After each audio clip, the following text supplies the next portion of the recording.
Hello there, and welcome to week 17 of BC Timber Goats.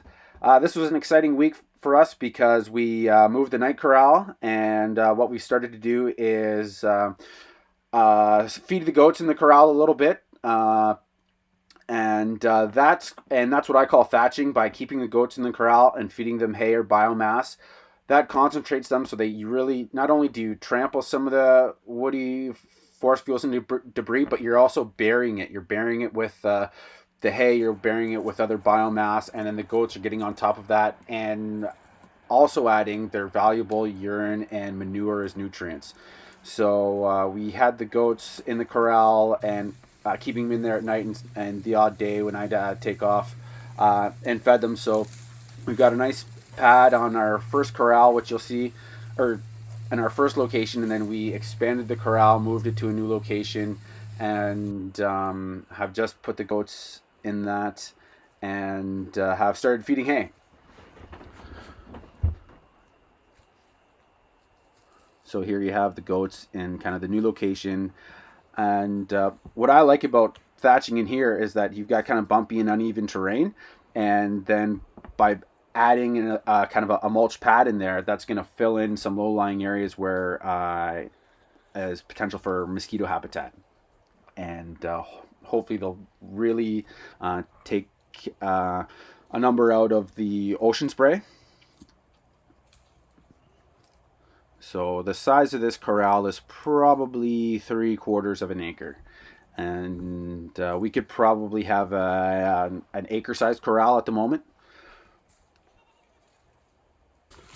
Okay, here's a little experiment. I'm just gonna try putting a bunch of hay and stuff in these grazed ocean spray bushes and get the goats feeding there and see what the goats will do to actually get those bushes down. So we'll see.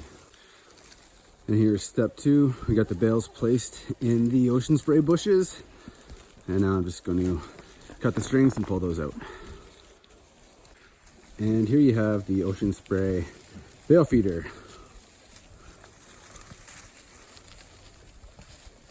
So I like this because it gets the feed right in the center of the ocean spray, and maybe we can get some more effect on that. Here's another example of a good area to feed on. And that layer of hay would cover up all that sticky mess and hopefully contribute to a nice healthy soil. And we've got more cuts back here. Our trees falling down. So in here, it's this type of debris you'd like to target with goats trampling and feeding.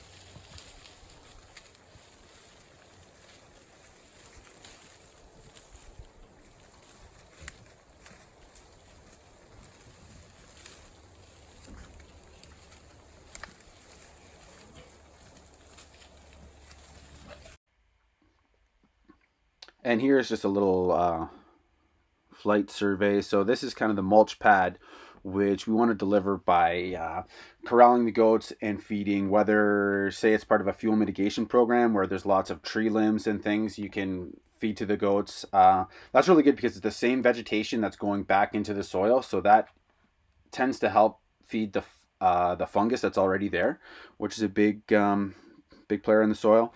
And here we have the overhead view. So you can see from the first corral to the second corral, we've expanded the size considerably to maybe 4 or 5 times the size. And so the plan would be to grid this out, keep the goats in here for 2-3 weeks or so, depending on how much we're feeding them in there, because we're still herding them and browsing them around the mountain. And as we feed and as those layers get kind of mulched and treated, then we keep moving the corral along in grids. And so this is kind of the finished product which we'd like to deliver, which is, you can see where the two sheds were when we were feeding, and this was kind of our kind of night corral containment unit. And so for winter, if we bale graze in here, one grid at a time, I think that would be a really good way to enhance the soil, mitigate fuel, and deliver this nice mulch pad here.